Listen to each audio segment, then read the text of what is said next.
श्री स्वामी समर्थ.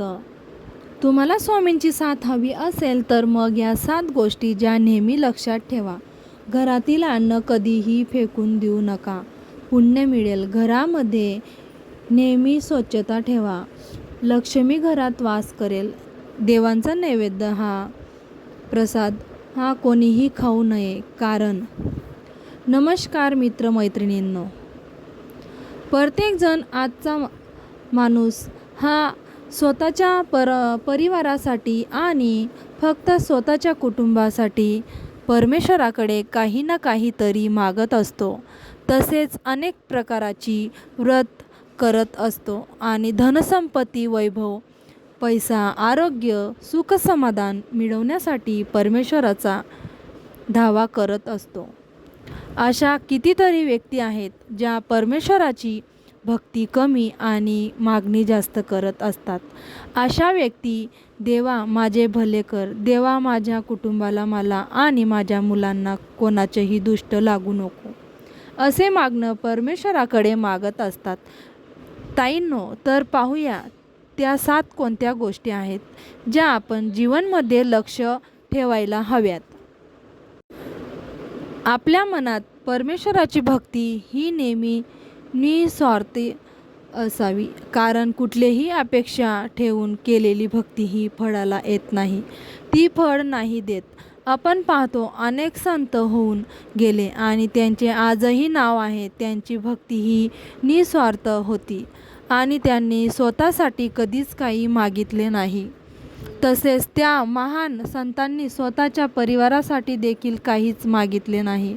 सदैव त्यांनी जनकल्याणासाठी काम केले, अनेक त्याग केले आणि परमेश्वरांनाही त्यांना न मागताच सर्व काही दिले. त्याचप्रमाणे आपली भक्ती देखील निस्वार्थ असावी. मग बघा, परमेश्वरही आपल्या न मागता देईल. देवाचा नैवेद्याचा प्रसाद हा नेहमी इतर सर्वांना वाटूनच आपण ग्रहण केला पाहिजे. परमेश्वराचा प्रसाद हा नेहमी पवित्र असतो. त्या नैवेद्याचा प्रसाद ग्रहण केल्यामुळे अनेक जणांचे दुःख कमी व्हायला मदत होते. त्याकरिता जे कोणी उपस्थित असतील त्यांना प्रसाद मिळायलाच पाहिजे, जेणेकरून सर्वांची दुःख कमी होतील आणि आपल्यालाही पुण्याचा वाटा मिळेल. घरातील अन्न कधीही वाया घालू नका. कारण आपण फार नशीबवान आहोत की आपल्याला 2 वेळेचे अन्न तरी मिळते. परंतु आपल्याला अवतीभोवती असे अनेक गरीब लोक आहेत की ज्यांना 2 वेळचे अन्न सोडा, पण 1 वेळचे अन्नसुद्धा मिळत नाही. त्यामुळे नेहमी आपण अन्नाचा आदर हा केलाच पाहिजे. आपल्याला घरात जर अन्न उरलेले असेल तर ते अन्न न फेकता कोणाच्या तरी मुखी गेलेले बरे. हे खूप चांगले होईल आणि त्यामुळे आपल्याला पुण्यही मिळेल आणि आत्मशांतही मिळेल. आणि असे म्हटलेही जाते की अन्न हे परब्रह्म आहे. आपल्या घरामध्ये नेहमी स्वच्छता ठेवली पाहिजे. जेव्हा आपण कोणत्याही मंदिरात जातो तेव्हा तेथील वातावरण हे अतिशय मनोमोहक असते आणि प्रसन्न असते. कारण जिथे स्वच्छता असते तिथे परमेश्वराचा सुद्धा नेहमी वास असतो. मग ते आपले घर असो किंवा मन, दोन्हीही स्वच्छ असले पाहिजे. आपल्यामध्ये नेहमी अपमान सहन करण्याची क्षमता असली पाहिजे. आपला जरी अपमान कोणी केला तर